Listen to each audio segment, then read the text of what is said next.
Sergei Eisenstein film from the 1940s that came at the tail end of his career. This is when, after he'd been a big success with Battleship Potemkin, he made October, then he started to tour the different countries and not be as popular with with authorities.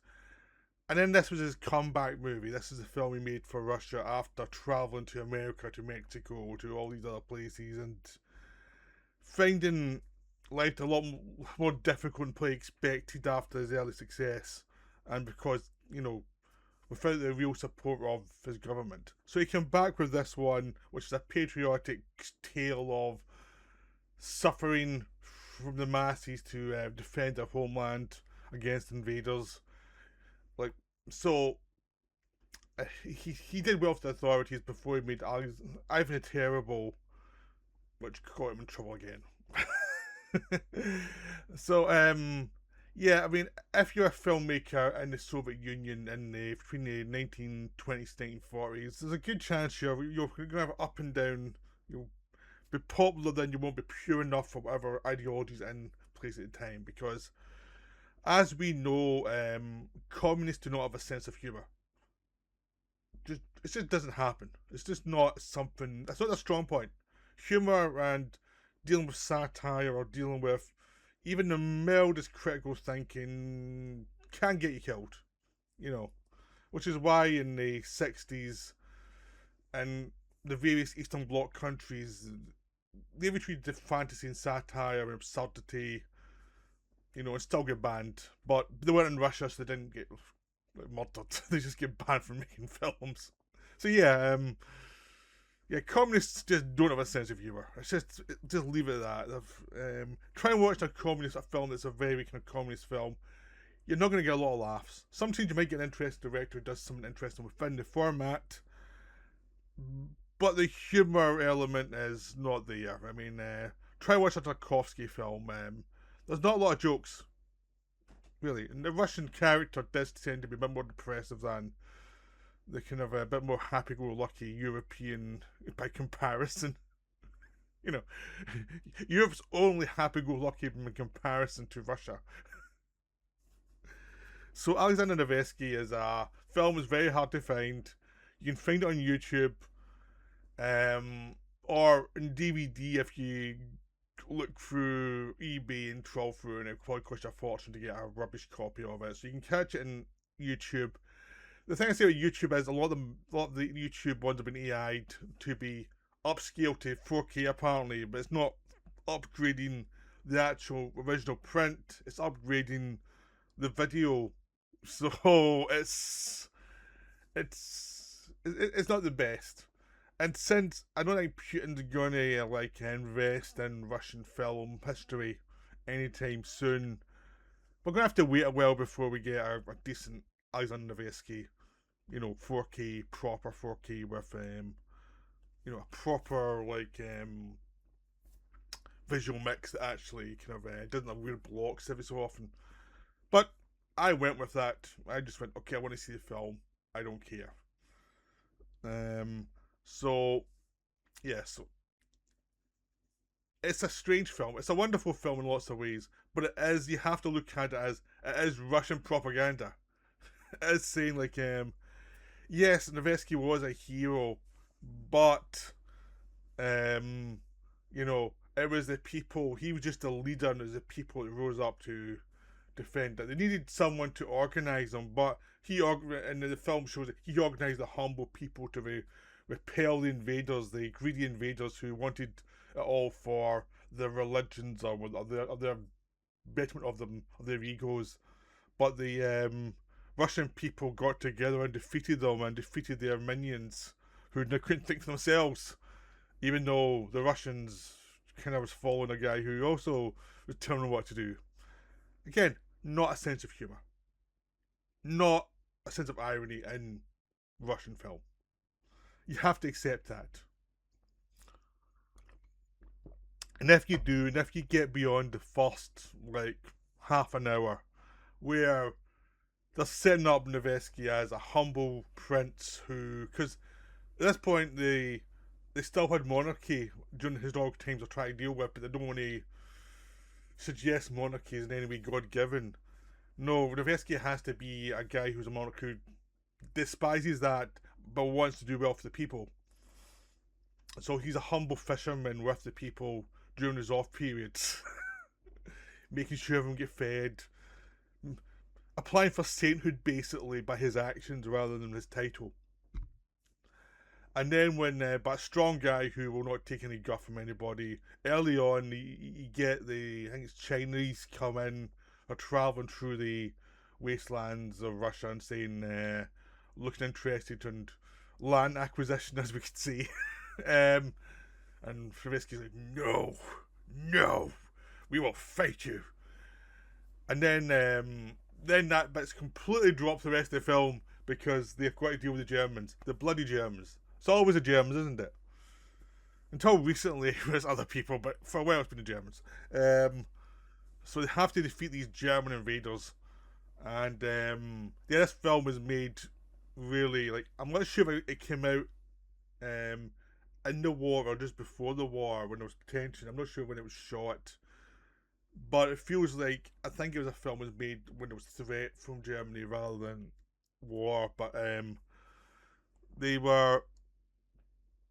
But the thing is, these epic films take a long time to shoot and a long time to edit. So, because Eisenstein loves his editing, and that's the film really succeeds. In fact, is editing and its and its visuals and how it's framed. That's really where it gets going. So, he spent the first half hour saying, "Oh, look at this humble, rich prince who'll defend us against the spies within the within the Russian cities who are secretly working with the Germans to take down the resistance internally by making people feel demoralised." But no, Nevesky comes in and says, "No, we will fight." And if people say, "Yes, we will fight," and you have some humble soldiers who are both vying for the same woman. Both of them are one's more intellectual, one's more a man of the people, who's a bit more vulgar. And we see a lot of the story through their eyes as they go through all their trials as well within, this narrative, which is a very typical thing. It's very broad. The working class people is like, we're all for the people, but we'll use the most basic stereotypes on them. Everyone's a stereotype. You kind of have to accept that. That's kind of the communist ideology here. We're all equal, we're all stereotypes, and you've all got your little place. And shut it if you say anything better bad about us.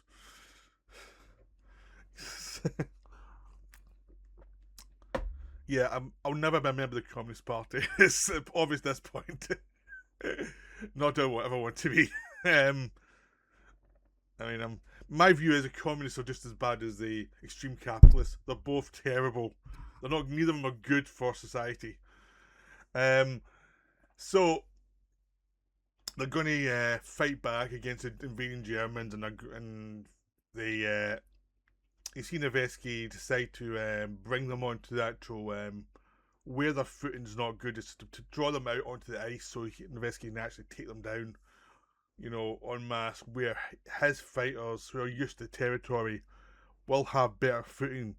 I mean, it won't be perfect, but they wouldn't understand how to fight in this territory, and the Germans won't. And that's basically it. It's a big fight. At some point, there's like to and fro of people's tactics going back and forward. Who cares? It's interesting enough, but it's like you can feel the film just waiting for the battle to start. It's like it has Nevesky being like, "We will do this. Trust me, I know what I'm doing, and we will prod at these Germans because they have no sense of humor." Yeah, it's two sets of human bastards fighting each other. So there's not a lot of jokes apart from the obvious ones. You do have a really good sequence where the Germans have taken over one of the Russian cities and are basically burning people at the stake and being very medieval, and you're meant to be like, "Oh, this is horrible," but it's really visually stunning, and it's like, well, I think the director get carried away. I know he's trying to say this is the horrible, these are awful Germans, But my god, the film's much more alive during those scenes. That's almost like when the director's woken up and said, okay, I need to actually, this is my kind of thing. None of this speechifying stuff. So, when we get to the fight, that's where the film really takes off, where you get some wonderful photography, you get wonderful editing. It's just great. It's one of the best fight scenes you're ever going to get. It's just so well done. So again, it's one of those films, if you can, try and see the biggest screen as possible.